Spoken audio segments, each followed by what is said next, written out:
जय श्री कृष्णा, हर हर महादेव, जय माता दी। आज इस वीडियो में आटे का चौमुखा दीपक और सामान्य आटे का दीपक बनाना और लंबी बाती गोल बाती बनाना सीखेंगे। कई व्रत पूजा पाठ त्योहारों में यह सबसे शुभ माना जाता है आटे का दीपक। इसकी सही विधि कई लोग जानते हैं, कई लोग अनभिज्ञ हैं। सबसे पहले आटा लगाना सही तरीके से जरूरी है। देखिए, आटा गेहूँ का लेना चाहिए। सप्तधान्य आटा भी सर्वोत्तम माना जाता है।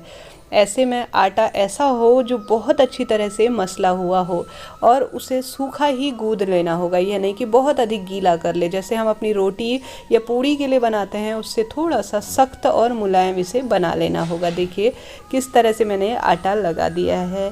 यह सबसे शुभ माना जाता है। इसके पीछे का आपको कारण भी बताऊंगी अभी कि क्यों आटे का दीपक उपाय पूजा पाठ में सबसे उत्तम माना जाता है। देखिए, मैंने इस तरह से एक लोई बना ली है और इस तरह से कोई ढक्कन ले लीजिए, छोटी सी कटोरी ले लीजिए या कोई भी, जितने बड़े छोटे उसी शेप के आप इसमें आकार दे सकते हैं। यह एकदम परफेक्ट होता है। इससे ना तो यह तेल या घी गिरता है, ना जो है यहाँ वहाँ होती है, ना दीपक में क्रैक आते हैं। सही आटा लगाएंगे, सही तरह से बनाएंगे तो बहुत अच्छा यह बनेगा। देखिए मैंने कैसे इसे बना लिया है। ठीक इसी तरह से जितनी आपको आवश्यकता हो उतना इसे बना लीजिए। एकदम कहीं से क्रैक नहीं आएंगे, एकदम बिल्कुल कहीं भी यह जाएगा नहीं। बहुत सुंदर बनते हैं। देखिए किस तरह से मैं गोल एकदम बना रही हूँ। आटे का दीपक लगाने के पीछे कारण क्या होता है, जब यह पूजा पाठ के काम में आ जाते हैं तो यह विसर्जित हो जाते हैं। या तो इसे जल विसर्जन कर दिया जाता है या भू विसर्जन या किसी पवित्र पेड़ के नीचे रख दिया जाता है। इससे जो है, जब हम भोजन दान नहीं कर पाते, अन्न दान नहीं कर पाते, तो इसे चिड़ियाँ, मछलियाँ, कबूतर, चींटी इत्यादि खा लेती है। जिससे जो है हमें दीपदान का फल तो मिलता ही है, साथ ही हमें पुण्य जो अन्नदान का फल है वह भी मिलता है। तो इस तरह से जो है इसको कहा गया है शास्त्रों में कि किसी भी पूजा पाठ में सबसे उत्तम आटे का दीपक बताया जाता है। उसके बाद जो है मिट्टी का बताया जाता है। देखिए सब, उसके बाद मैं चौमुखा दीपक भी आप सभी को उसी आटे से बताना सिखा रही हूँ। एक बड़ा सा ढक्कन ले लीजिए यहाँ पर भी, या एक कटोरी ले लीजिए। जितना बड़ा आपको बनाना है उसे इस तरह से शेप अपनी उंगलियों की मदद से आप देते जाइए। आप चौमुखा बनाइए, 8 मुखा बनाइए, सेम यही जो है प्रक्रिया होती है। ये देखिए इस तरह से जो है, और कोई भी भगवान का कार्य हो, निरंतर श्री शिवाय नमस्तुभ्यम, हर हर महादेव या ओम नमो भगवते वासुदेवाय, उस कार्य का स्मरण, उस देवी देवता का स्मरण कार्य को करते हुए होना चाहिए कि हम इसके निवृत्त यह कार्य कर रहे हैं, तब जो है यह कार्य फलित होते हैं। देखिए किस तरह से एकदम परफेक्ट जो है यह बनाया जाता है। जैसा मैंने सप्तधान्य कहा, उसमें आते हैं तिल, गेहूँ, धान और साथ ही अन्य जो है सप्तधान्य कहलाते हैं, चना, मक्का। कई अलग अलग तरह के 7 धान होते हैं जो कि ग्रहों से संबंध भी रखते हैं। तो उनका आटा भी जो है इस प्रयोग में लिया जाता है। चाहे तो गेहूं का भी ले सकते हैं। अब गोल बाती अगर बाजार में मिलती है तो ठीक है, नहीं तो अपने हाथ से भी निर्माण कर सकते हैं। उसे हमेशा नीचे से खोल लीजिए। बाजार में मिलती है वह गोल बाती, वह जो है इसी तरह से नहीं रखना चाहिए। उसे नीचे से रुई को फैला लेना चाहिए। उसके बाद जो है इसके अंदर रखना चाहिए जब दीपदान करना चाहिए। इससे पूरी रुई भी जल जाती है और पूरी बाती जलती है। बहुत उत्तम सुखद होता है ऐसा। देखिए जैसे मैं वीडियो में कर रही हूँ, ये तो मेरी बाजार से लाई हुई है। अब लंबी बाती कैसे बनाते हैं यह भी बताऊंगी। गोल बाती भी बहुत सरल होती है। रुई का टुकड़ा एक ले लेना है और ऊपर से इसे पूर्ण रूप से मसल देना है घी या दूध लगा के।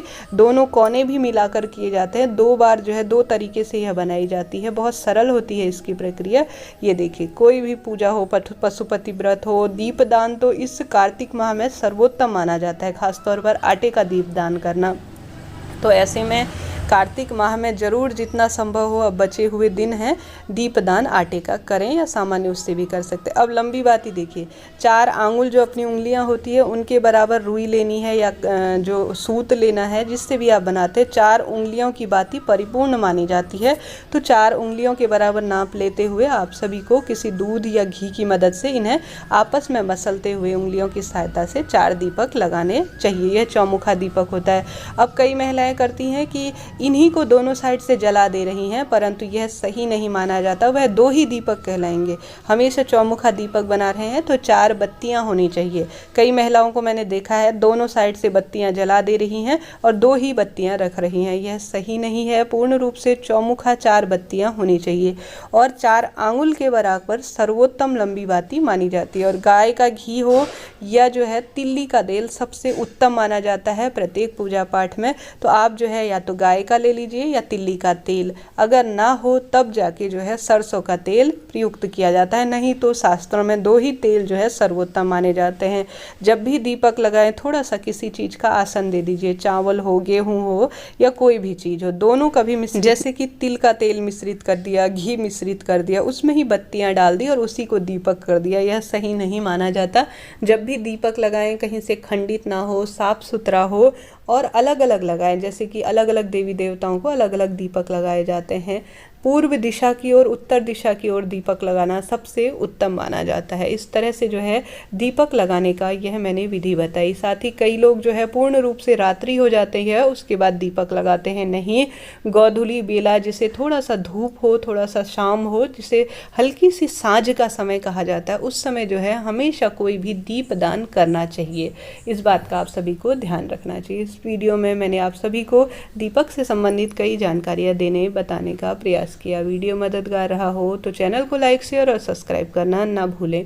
माता रानी, भगवान शिव आपके घर परिवार पर अपनी कृपा दृष्टि बनाए रखे। हर हर महादेव। जय